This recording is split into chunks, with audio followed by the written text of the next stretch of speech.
welcome back, and we do apologize for some of the technical gremlins that seem to have attacked us. We are working on it and working on fixing everything. It seems to be all up and running, and we've got some friendly neighborhood giraffe here on Triple M. I was actually following the sound of squirrel alarm calls, and we just happened to bump into these three.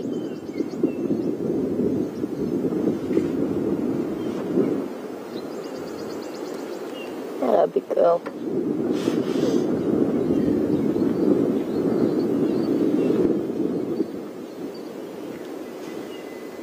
Look at that long tongue.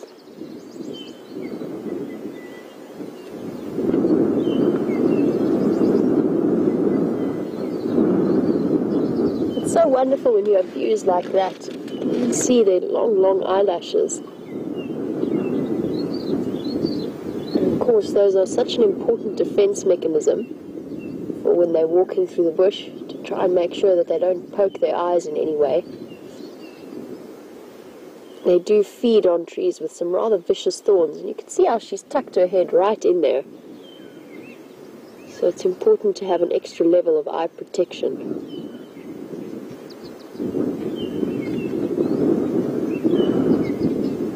And the wonderful thing that you can see as well is that the sun has come out. And I think we're all very happy to see some sunshine after 2 or 3 rather gloomy days. Not gloomy, but definitely cloudy and cold. And it's brought with it quite a breeze, which is blowing pollen around. And I'm not sure how Genre is doing, but I've been sneezing all morning. Spring has definitely arrived.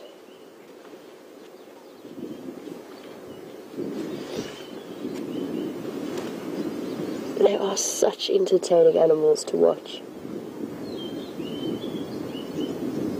Still sitting quietly, just listening to hear if I can hear those squirrel alarm calls again. It all seems to have gone quiet. Triple M.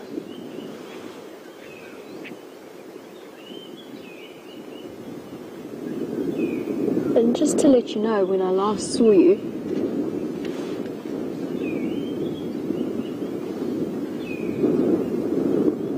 we were with the hyenas, but they had disappeared into a very thick part of that block, and they were settled somewhere down in there. I didn't want to go crashing in after them to try and relocate them, so we left them alone for the morning. At least we've got lots more time at that den site to look forward to.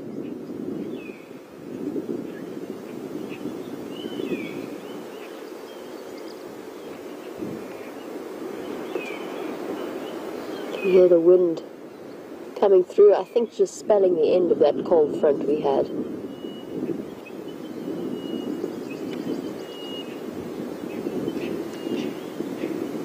Actually, along the back of her leg there, let's just have a look at the inside of her. I think she's going to shift around. I was just looking at all of the ticks that were plaguing her, and I'm quite surprised that these giraffe that we're looking at haven't got any oxpeckers on them. They're sort of notable by their absence. Usually you see quite a few of them. Even yesterday with that very young baby, we saw lots of oxpeckers around them. I'm not too sure where they've vanished off to. Look at that beautiful mane of hers.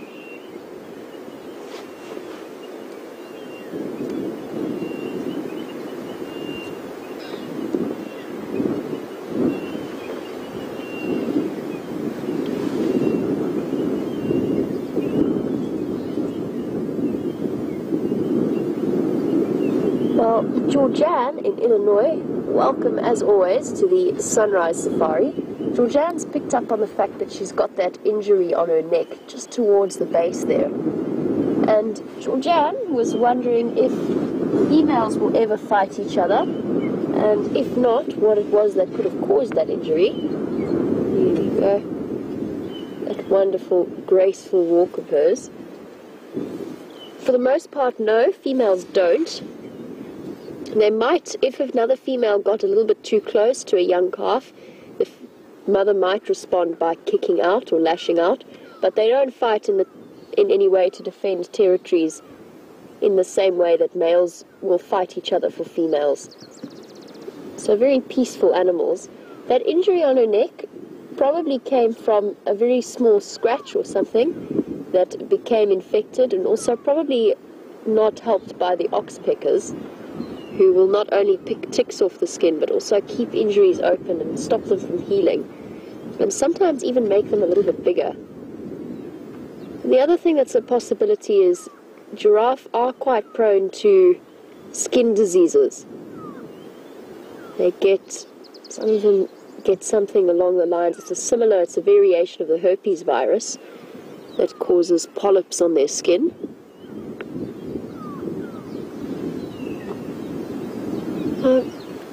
What I want to do is shuffle forwards. No, never mind, we've got these lovely cross necks.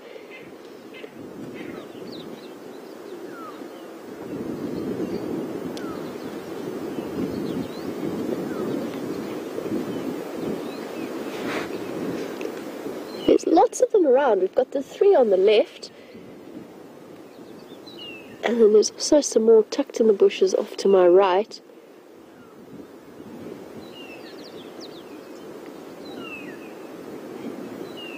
Well, a lot of them are targeting the brand new green leaves of the knobthorns. And I know that I've mentioned this a few times, but imagine what a treat it must be after eating some of the leaves that are green throughout the winter, although there's not that many, and then dry leaves. It must be so nice to get to the nice green shoots.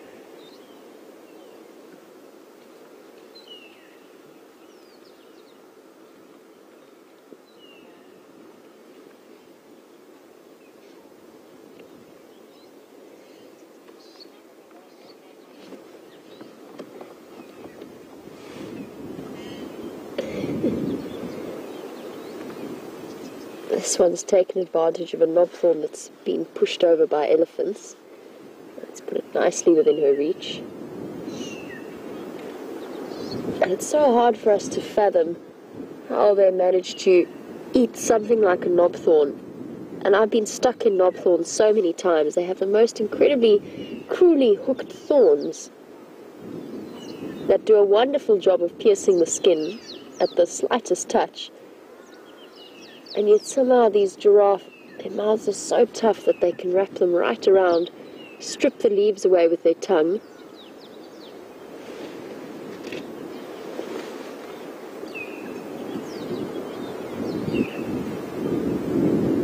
Quite phenomenal.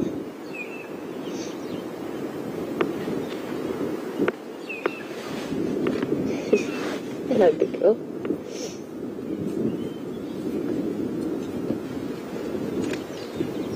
Now, what I actually wanted to have a look at, there is a female off to the right who is very, very dark. She's going to walk now towards the other female, so hopefully she'll come into the open.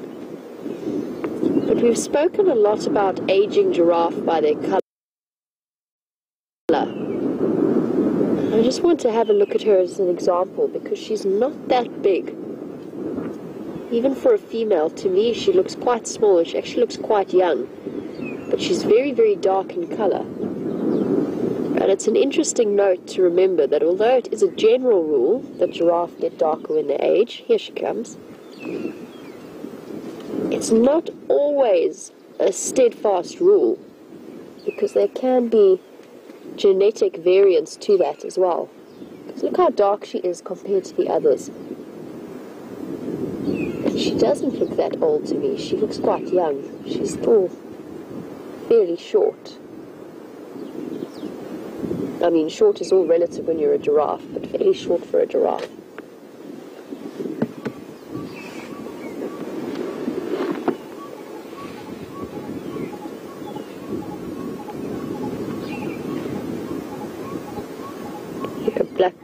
A duet of black-collared barbets.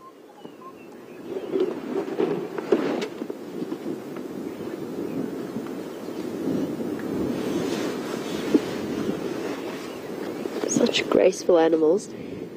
The big bull, who's with this group, is slowly coming in our direction.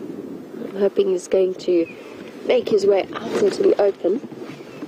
He's just off to my right here. He's quite a large male.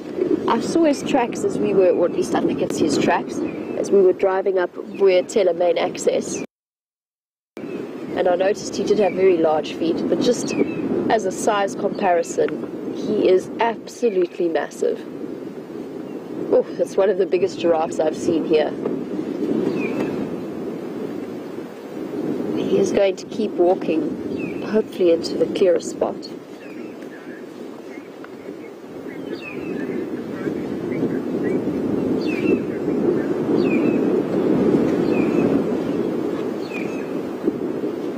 If you shuffle backwards a little bit, see if we can get a slightly clearer view of him, because he really is quite an impressive specimen.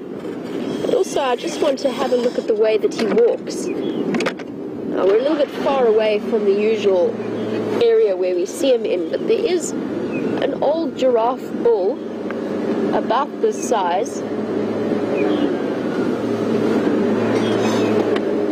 although this one is particularly massive.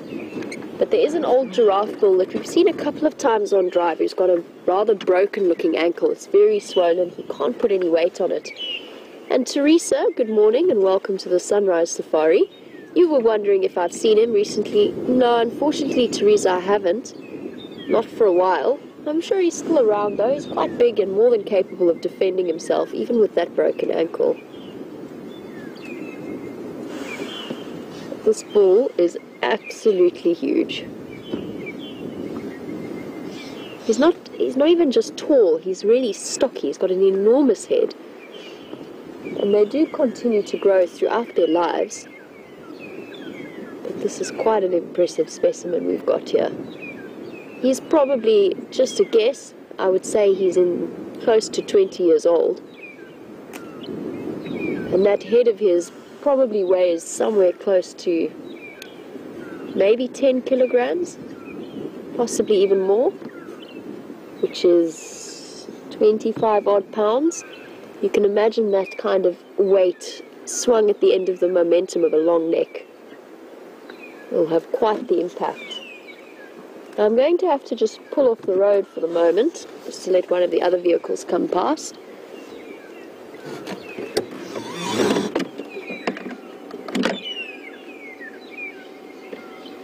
Although they seem to be stopping to look at the giraffe as well, so we can maybe stay here for the moment.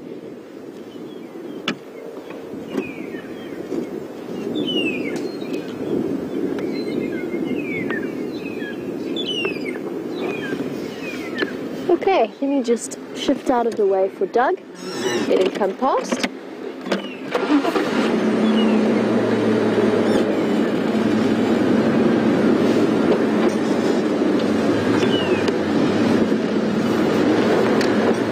Morning.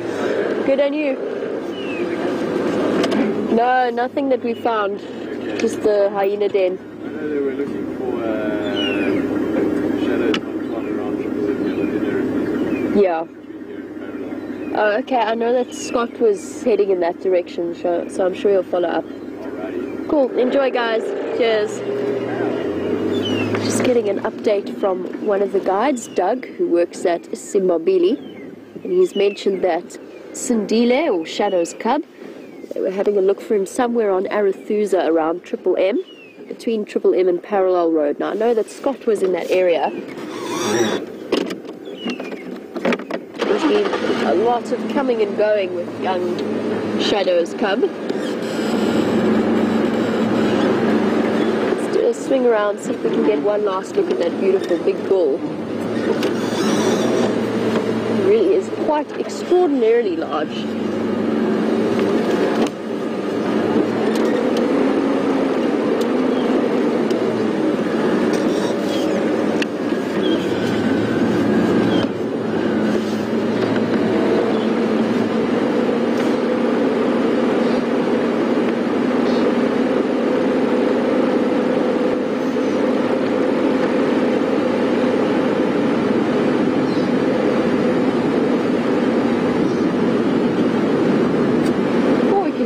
really picking up now.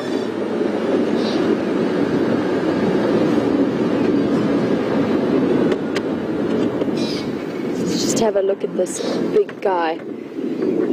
He really is quite enormous. I know he's straight into the sun. I know that Jarlie commented that you could probably walk straight under him. I think I probably could, actually, if he'd let me. I don't think I'd want to put myself within kicking range of those legs, though.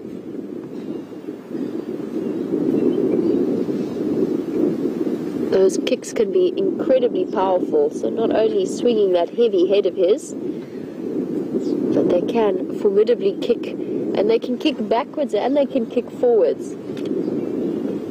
So giraffe are definitely not a defenseless animal.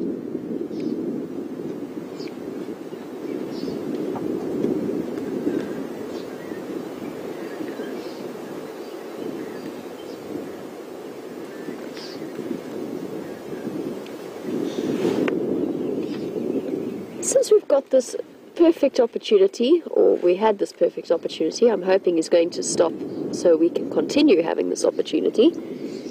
We've got a really nice look at a big bull here. And Donna, in Canada, you want to know how you tell the difference between males and females. And just quickly, since we have a female head, oh, she's disappearing, and then the male head, have a look at the horns on the top of their heads in comparison. This big bull, he's got really, really thick ossicones, as they're officially called. They're very thick, they're very strong looking, and they're also rubbed bald at the top. We can't see it so well now that he's walking into the sun, but we could earlier. The males have their ossicones rubbed bald, there's no hair on top of them, and that's from using them as a fighting mechanism. Whereas the females are much thinner. They look very much sort of like they're not really weapons at all, and covered in tufts of black hair. And that's one of the big things you're looking for, especially when this is the only view of a giraffe that you have, which is quite common, especially as summer approaches and it starts to get a little bit thicker in the bush. And the other way is size. There's a considerable difference between a male and a female giraffe in terms of size. The males are probably about 1.5 times the size of the females. They're much, much bigger. And then there is the obvious way. And in giraffe, that is very clearly obvious. The male's testicles are external, so not like something like an elephant or a rhino or a hippo where they are internal. They're external, you can see them very clearly. And if you look at the rounding of the belly, there's a penis sheath that's very clear. So if that's the view, if you can get a nice view of a giraffe out in the open, that's probably the best and easiest way. But then start to look at the shape of the head and the extent of the bone deposits on those ossicones. If they're big and thick, and especially with older males, if they've got that big lump in just above and between their eyes, if that is quite well pronounced, then you're looking at a male. If it's thin, covered in tufts of hair, then it's a female. One of the easier, nicer animals to tell the difference between the sexes. It gets a little bit more tricky when you're talking about something like a blue wildebeest, especially with young males that can look very similar to females. But giraffe have made it nice and easy. Now I'm peering into the bushes to see if we can get another view of them, but I think they're going to remain tucked away. Let's give it one last go. Take Power Lines Road. Partly because I want to check, but also partly because Triple M is quite a thoroughfare in terms of traffic.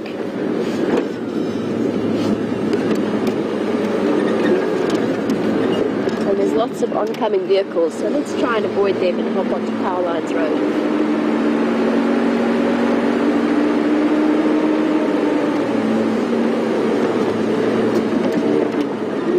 It's very bright and sunny.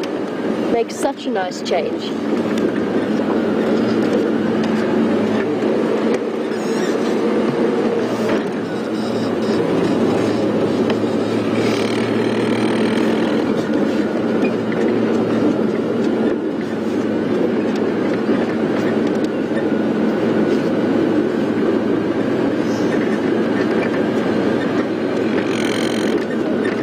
There we go. Let me get a better view. I'll stop here so we can do a nice comparison. Okay, well, we're going to leave you these giraffes for now and see what Scott's impala are up to. We'll catch up with you later.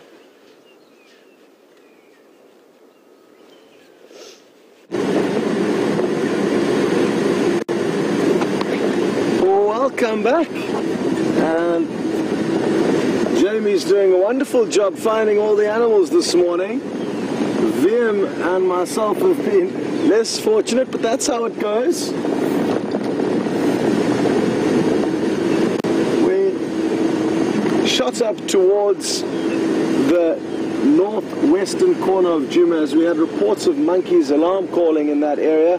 But when we got there, the monkeys were all at peace and couldn't seem to find what it was that got them disturbed. There's a little morning challenge. There's a raptor floating up in the sky above us. And a beautiful one at that. I got a brief glimpse. It looks to me like it is... Oh, it's a male bateleur. As it turns around again, if it does, try and look on the underside of its wings and you'll notice that it's half black, half white. One of the easier birds to differentiate the genders between. The female will have a very thin black stripe on the trailing edge, unlike this one. And the majority of her wings will be white underneath. Because they've got such short tails, the bateleurs, you'll notice how it's kind of teetering from side to side. And that is a very good characteristic to look for when you see a raptor flying. If it's teetering as much as this one is, you'll be able to take a guess that it is in fact a bateleur.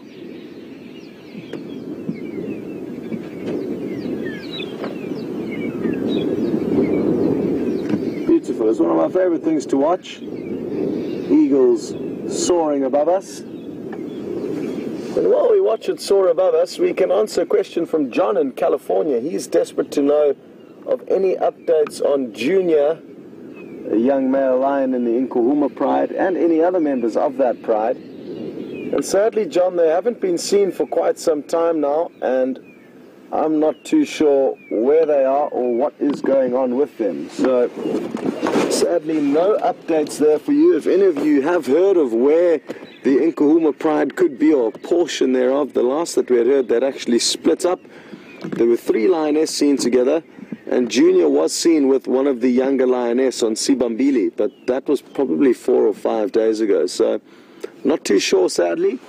We're also hoping to get an update on their movements and where they are, as they are the pride of lion that we have seen more than any other pride, and the fact that we don't know what's going on with them is far from ideal, but that is attributed to the tiny piece of land that we can drive around. We don't have free range on, and that's what limits us in our ability to be able to follow the stories of the animals that we see.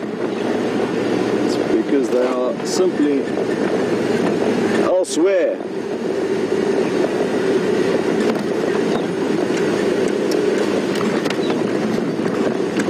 Usually, I mean, we get good updates from the guides at the surrounding camps who can traverse properties where we cannot go, but none of them have got any updates on the Nkuhuma, so I'm guessing maybe they've headed further north into Buffelshoek, where there's less vehicles driving around, or possibly even further north from there into the Manyaleti.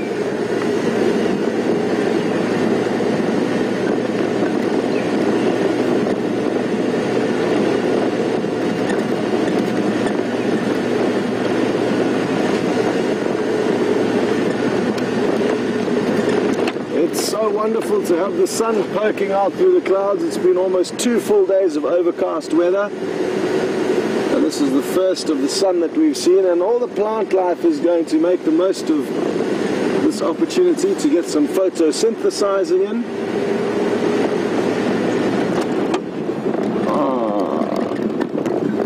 There was a long-tailed shrike, or a magpie shrike, that we saw temporarily. Oh, we got lucky. Found it in a little gap there. Great work, VM, on camera. You can't confuse this bird with anything else out here. There's nothing that looks similar to it. Very long tail and that white window on its wing. And you can actually hear them calling. Not that one, but there are some others around us calling.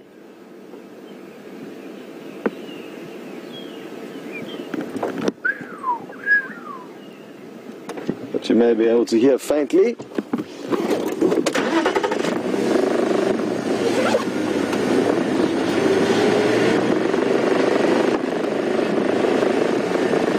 Time to peel off a layer. What a very graceful job at the moment. Finally, it is off. It's incredible how quickly it's heating up.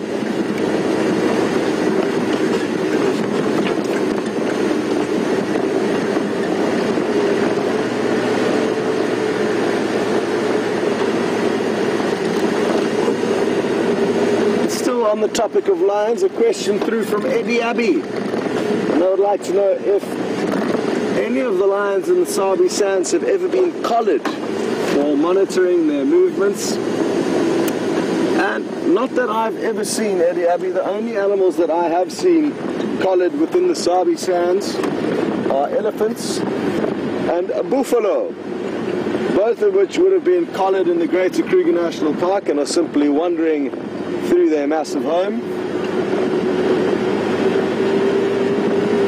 But that's not to say that lions have not been collared here. It's just in my 4.5 years in total of being here, I've never once seen a collared predator.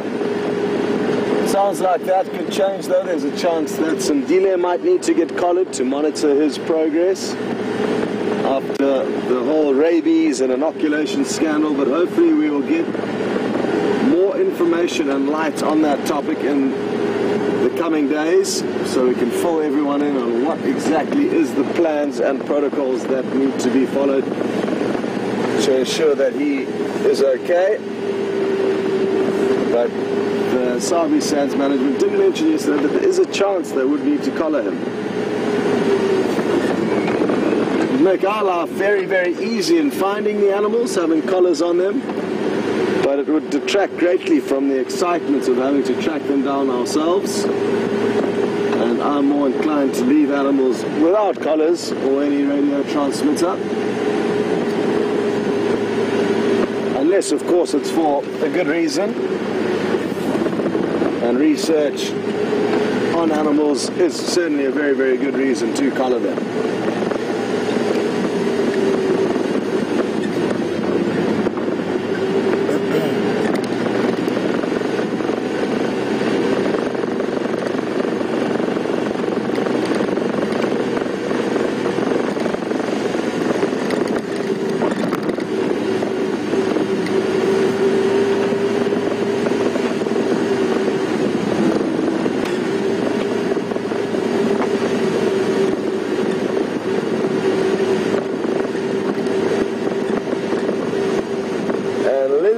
Houston and Donnery in California are both interested to know a little bit more about Sandile, that leopard that I just mentioned that may need to be collared, and whether he was in fact darted successfully last night. Not that I'm aware of. Haven't heard any further updates on Sandile's movements. And not too sure where he could have ended up after he ran off yesterday. Well, sticking to the theme of this morning's safari, Jamie has found you another animal. So rather than me yabbering on, we're going to send you to see some action. Enjoy.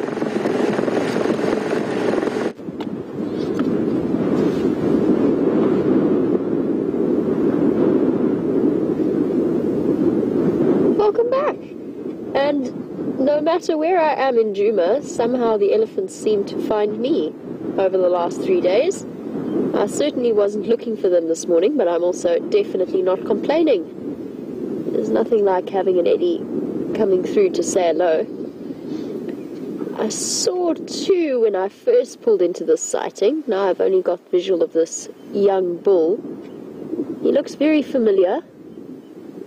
I'm starting to think he might be that young bull that we spent some time with yesterday afternoon on the sunset safari, who quite happily came right up to the vehicle to continue his baboon tail snacking. I think he's going to do the same now.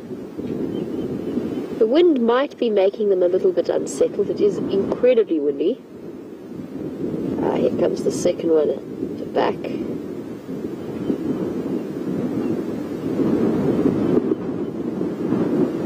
Oh, elephants are always such a nice surprise. I think I'm going to have to switch hats. Mine's attempting to fly off my head. There we go. Nice and out into the open. Looks like two young bulls. Yep, definitely.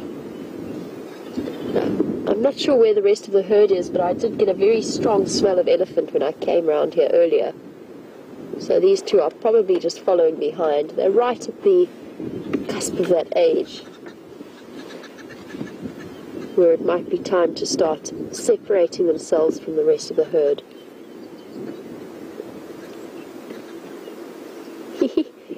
He just used his tusks there to shift the broken log out of the way so that he could get down to the fresh stuff underneath it.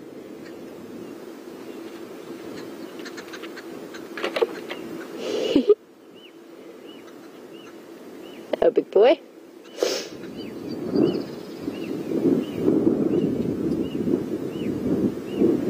I got asked yesterday about how you know an elephant's relaxed, and I mentioned a lot about reading their body language, and these two are perfectly relaxed. But even that slight swing where he shifted his body in front, he shifted his body round to look at us, that's just a little indication that these two, I think, have been sparring, and he wanted to let me know he's aware of my presence.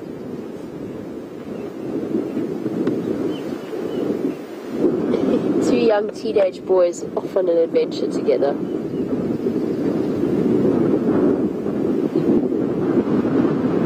One in the front has got very, very long tusks. He's going to be quite big when he grows up.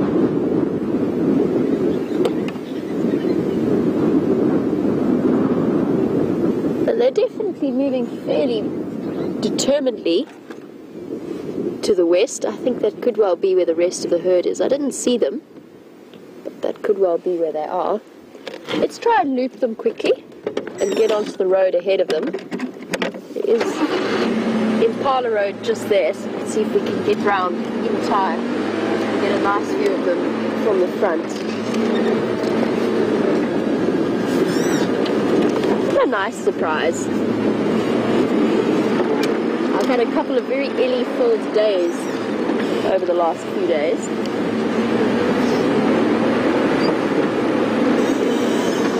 Are you gentlemen going to stop there now?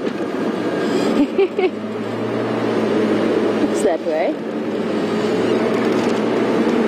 They've decided that there's food worth snacking on in the middle of the clearing. We don't have to loop them, we can just go up to them.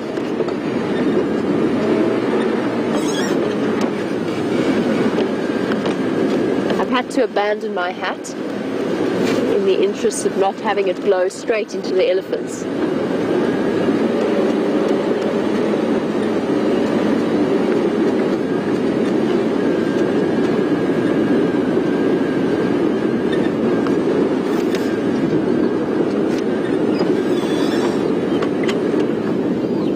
There we go. See what he's eating there. There's a lot of perennial plants that have just started to sprout again. And the elephants have been taking full advantage of that.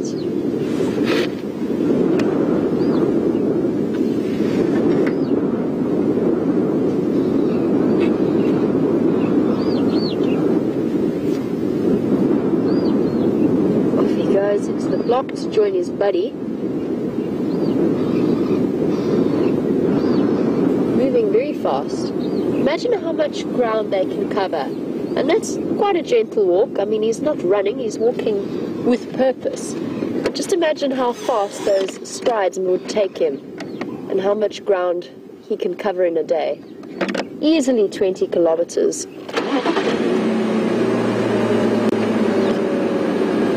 Those enormous strides, probably in terms of distance from one track to the next, they probably cover, I don't know, about 2 meters if they're going fast. We tend to forget how fast they move because they don't look like they're hurrying along, but with those long legs, it happens very quickly. Okay, let's just hop onto the road and loop them.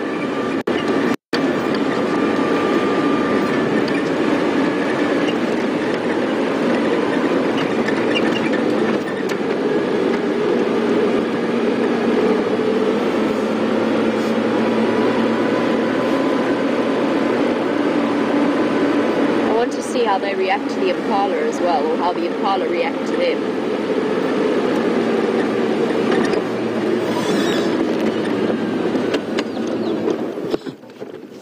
Coming through a whole herd of impala that's immediately scattered out of their way. And I have seen elephants before. I have seen them chase impala just for fun, just to keep themselves entertained. They didn't stop to do that in this case. They're still on their mission, probably to catch up with the rest of the herd.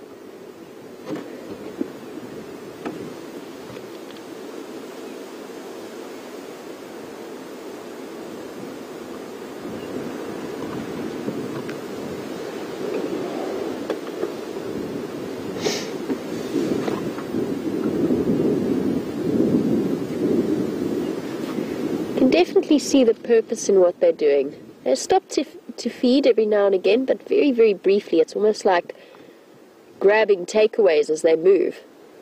Food on the run. In South Africa, we'd call that padkos, I suppose, which is road food, literally translated. Just grabbing snacks whilst they continue on. I'm sure they're trying to catch up with the rest of the herd. They were probably distracted having a bit of a tussle.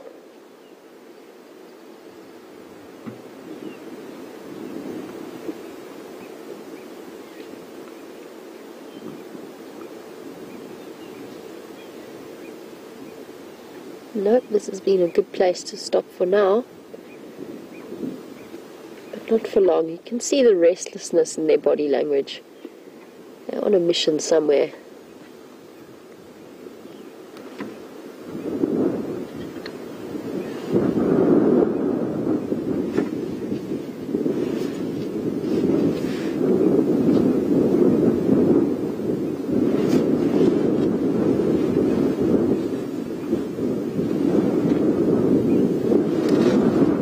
To try and stay with them for as long as possible. We're approaching quite a thick block that we'd have to quite possibly go around. Let's see if we can stay with them. Maybe just loop around. They've slowed down their frantic march. Not frantic march, but they have definitely slowed down their march. So let's see if we can get around them.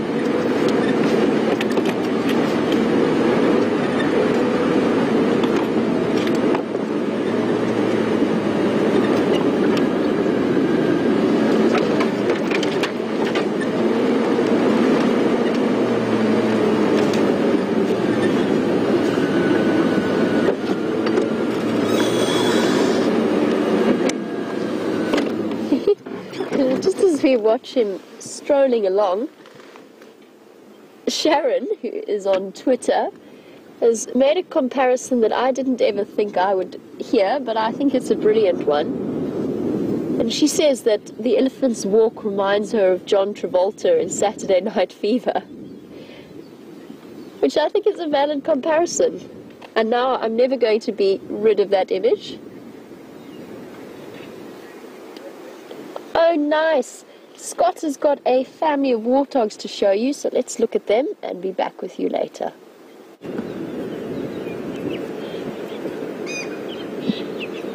Well, from very large grey beasts to a lot smaller ones. Look at how awesome this is. I don't think I've ever seen this many warthog in one sighting with all of you guys. 1, 2, 3, 4, 5, 6, 7, 8, 9. And I'm guessing these are the same 9 that get seen at the Arethusa airstrip. We're not hugely far from there at the moment.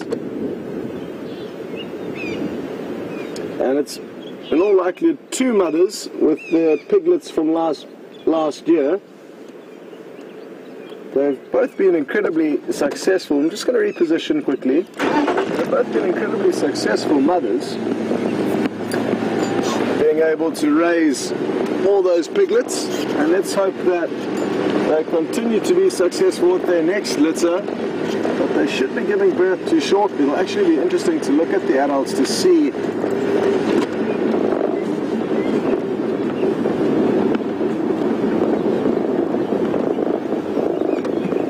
showing signs of pregnancy, but not quite yet, it doesn't appear.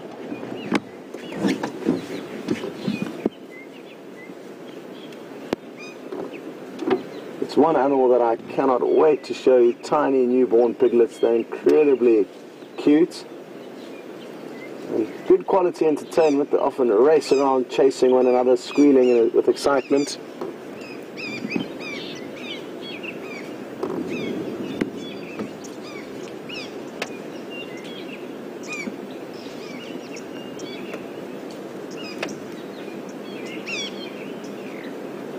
This time of the year there's a lot of change in terms of food availability for the herbivores, so we will find a lot of animals moving around, and we'll have some newcomers on the property shortly.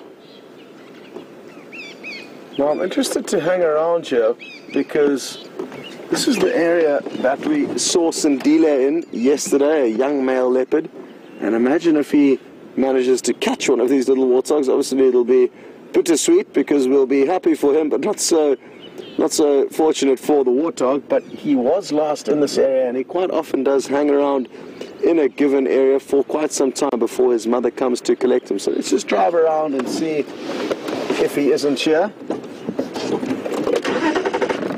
Even if we don't see him catch one, we will certainly hear all about it. The warthogs let off very loud squeal if they are caught by anything, so it's quite easy to locate on predators that have been successful warthog hunting.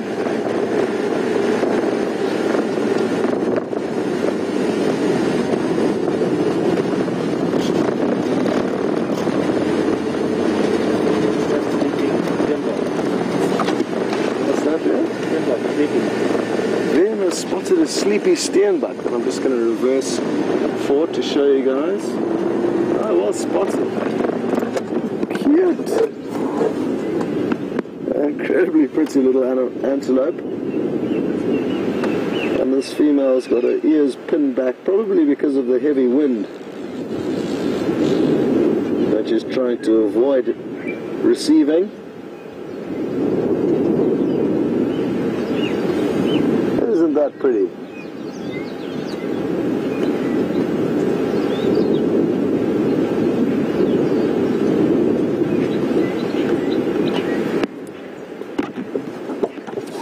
Well spotted, Vian.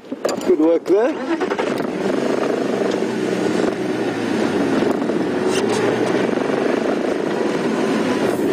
Just going to pull over here because there's a game drive vehicle on their way past. I don't want to slow them down to wherever they're trying to get to. Shouldn't be long before they shoot ahead of us. It's Ryan from Arethusa, and we're going to cut back to Jamie though while we continue scratching around for Sindile. Enjoy the Ellies, and we will see you shortly.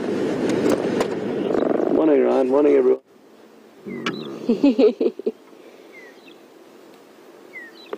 Here's the other one coming.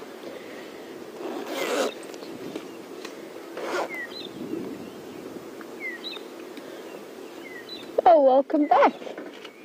And at the moment, the best visual we have is of the rear end of the elephant. And I remember when I was working at the research facility I was at before I started working for WildEarth, we used to have to go out and try and identify the individual elephants, and we were trying to update all of the ID kits of them. And for the most part, the parts of the elephant herd that you see the best are their bottoms, not their nice ears or their nice tusks.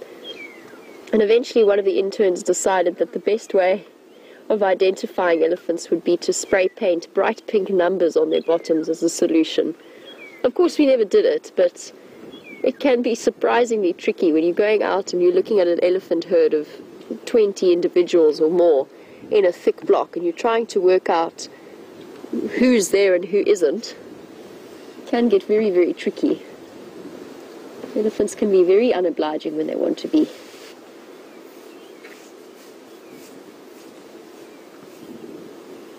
I'm going to reposition now, since we have lost them. I'm really hoping that these two are going to have a bit of a playful moment. They've got that look about them.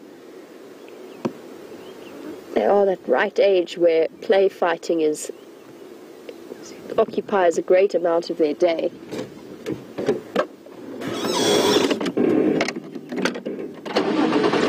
Let's see if we can't get one last good view of them before they disappear into this block.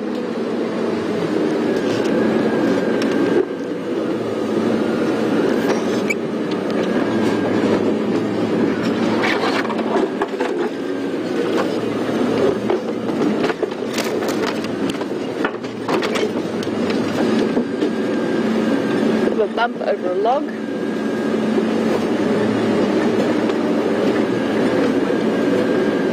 It's quite incredible how much warmer it's got. Unbelievable. It's so nice. It makes such a big difference. Come on, Eddies. No, don't disappear again.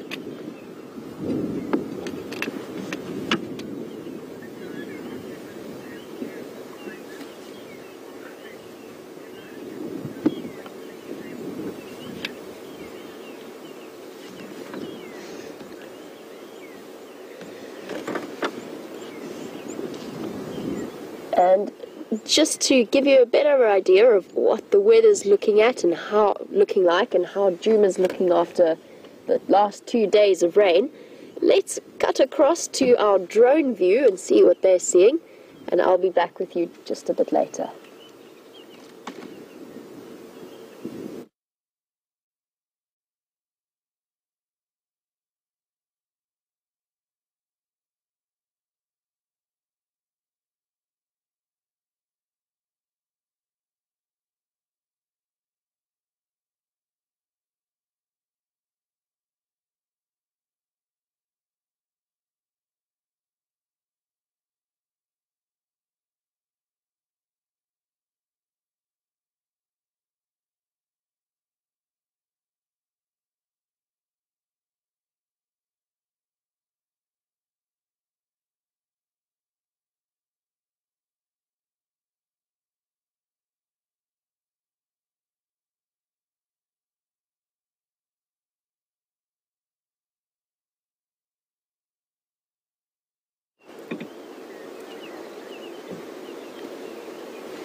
Welcome back, and how amazing is that view?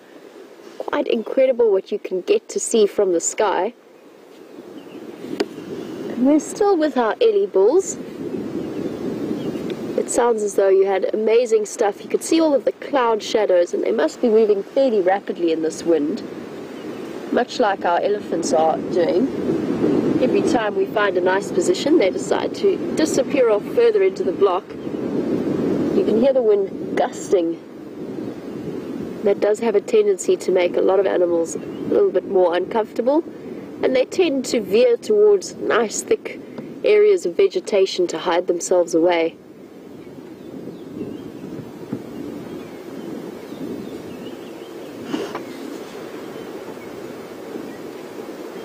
I'm going to try and get a view of that Ellie who's just ahead of us. He's clearly had a dust bath.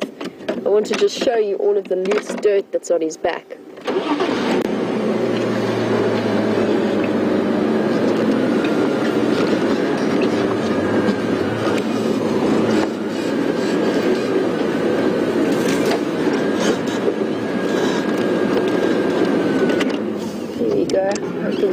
move out into the clearing there.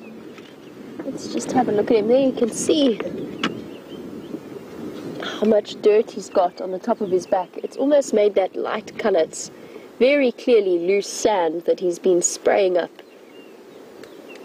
And for ellies, that's a great cooling mechanism as well as catching various parasites. I think it just feels good on their skin.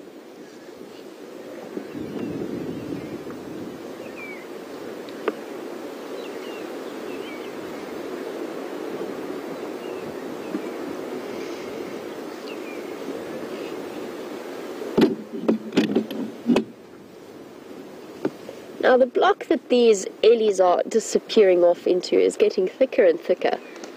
And I'm not going to push too hard to try and stay with them, especially being as close as they are to the Triple M boundary. They're going to move across into Simbambuli very, very soon. But also I don't want to go crashing through after them because I don't want to upset them in any way. With young bulls, they can be a little bit more nervous, not necessarily aggressive, just a little bit more nervous than the older bulls, especially when they're on their own like this. And they would probably just run away from us and continue to move away.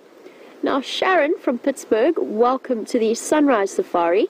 Sharon was wondering if I've ever been charged by an elephant before, and I have. It's not an ideal experience. I've never had a full-on impact charge, so I've had a couple of serious warning charges from the vehicle. Probably the most trouble I ever had was from an elephant bull named Riff Raff, and I've mentioned him before on these safaris. He had a tendency to break into people's gardens and uproot trees, but when he was in must, he tended to be a little bit more aggressive than the other elephants. He was interesting because he was quite a short elephant. He was, in terms of tusk size, he clearly had some of the biggest tusks on the reserve, but he was just quite short and quite stocky, and he had quite an attitude, I wouldn't say attitude problem, he just had quite an attitude. And he charged me once or twice in the vehicle and turned him by hitting the side and shouting at him. And then I had one quite serious charge from a matriarch whose name was Dracula, and she was the daughter of the matriarch Kutile, which means the grumpy one. And Kutile was quite famous before her death for being an aggressive elephant, an aggressive female. And her daughter inherited, not, I wouldn't say aggression, but certainly her spiritedness. And Dracula charged me once. I was out on foot walking. I accidentally the elephants came up out of the river. I came into the clearing with the group of guests that I had. And we just kind of met in the middle and took each other by surprise. And she did come hurtling down the road. But it was a very noisy charge. It was ears out, trunk flapping, lots of screaming, which can seem very scary, but I would definitely have been more on edge if she'd come quietly with ears tucked back. And again, actually with that sighting, I shouted at her and tapped my leg and then clapped at her to try and stop her, and she did stop, and then she kept coming. And in the end what I did, and it was kind of just an instinctive reaction, because all of my guests luckily was safely up on a rocky area, so they had really nice safe position, I actually dropped down onto my haunches. It was entirely instinctive in that circumstance. It could have gone either way, but she immediately stopped. It immediately took the threat level away from her. She relaxed completely. It's just that immediate submissive posture that she took to mean that I wasn't a threat anymore, and she turned away and she led her family away from us.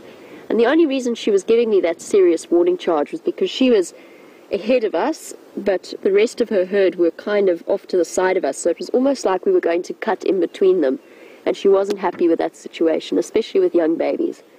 And those are the charges that I've experienced, or probably some of the more interesting charges I've experienced. Now, I do know that there was an elephant charge a couple of months ago, and you were also wondering if Wendy still bears the scars of those tusks.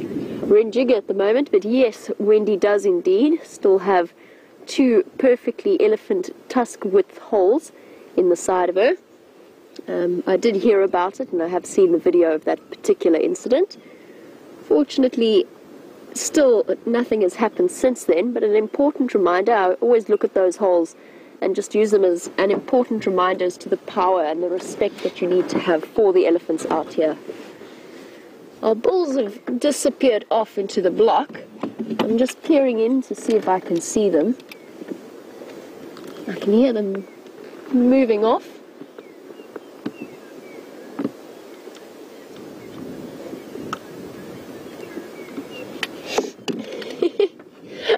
seems as though in all of the excitement, we've all lost complete track of time, and we seem to be drawing to the close of the sunrise safari. I had absolutely no idea. I would have been quite happy to keep prattling on for the next few minutes. But a brilliant morning. We've got time to spend with those hyenas, which is so exciting. I'm enjoying that tremendously. And I'm so happy that we've relocated the den. Anyway, a big thank you to Jean-Andre for all of his fantastic camera work, especially with hyenas darting everywhere and then practically trying to climb into the vehicle with us. And a big thank you to you, the viewers, for all of your questions and your interactions. It's what makes these live safaris so much fun. And to the lovely ladies in FC, I still haven't managed to get, I can see clearly now the rain is gone, out of my head. So thank you for that at the start of drive. Big thanks to Jess and Nikki. Let's see what Scott's up to for the last minute of this sunrise safari, and we will catch up with you this afternoon.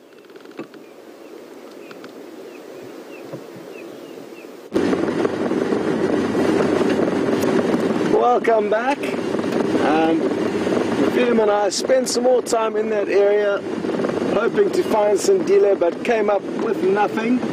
Might be worth heading back there this afternoon for another check. A big thank you to Kathy Sparks for reminding us that the safari was coming to a close, otherwise we all would have forgotten and lost track of time. So thank you very much. And we've got an awesome opportunity here to get eye level with a millipede. It's an absolute monster, and I'm going to say my thank yous and goodbyes now as we enjoy the sighting. And my first thank you is going to go to Jamie for finding all the animals and conducting the majority of the sunrise safari, as well as to Jess and Nikki in the final control room, VM on camera, and last but certainly not least, all of you guys for joining in the show. It makes it so special to have you with us, and look forward to heading out this afternoon again. Enjoy the views of this millipede. Look at those legs, and we will see you all a little bit later.